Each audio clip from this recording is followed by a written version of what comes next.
All right, fellow budget nerds and financial control freaks, gather round. Today, we're throwing two personal finance apps into the ring: Actual Budget and Firefly 3.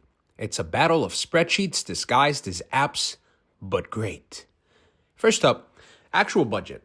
Clean, minimal, it's like Notion and a calculator had a baby. You open it and boom, peace. You almost believe budgeting could be fun. Almost.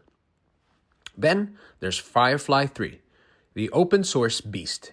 If Actual is a minimalist boutique, Firefly is a Swiss Army knife in a metal workshop. It has every tool imaginable.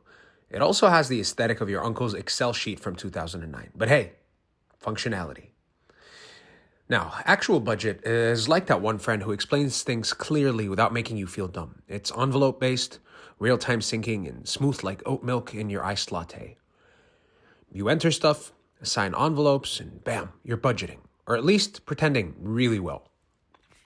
Now, Firefly. Look, I love it, but it's not here to hold your hand. It's like you want to trade recurring transactions with multiple accounts and advanced rules? Cool, figure it out.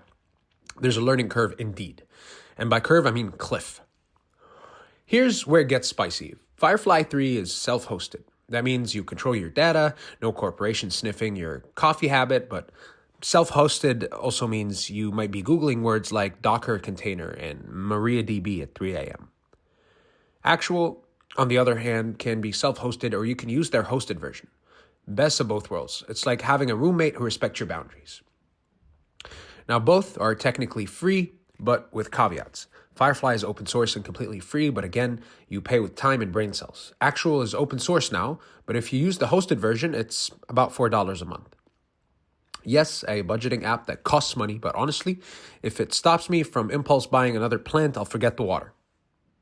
Worth it. Bottom line, I think Actual Budget is perfect if you want something simple, effective, and easy to use out of the box. Firefly 3 is one of those power users. It's for the self-hosters, the DIY finance fanatics who love toggling settings more than spending money. Me, I use one for personal peace of mind and the other for when I want to feel like a hacker controlling my financial matrix. Let me know which side you're on, Team Smooth or Team Swiss Army Knife, in the comments. And hey, maybe like and subscribe so I can afford that for $4 a month too. And thank you so much for watching.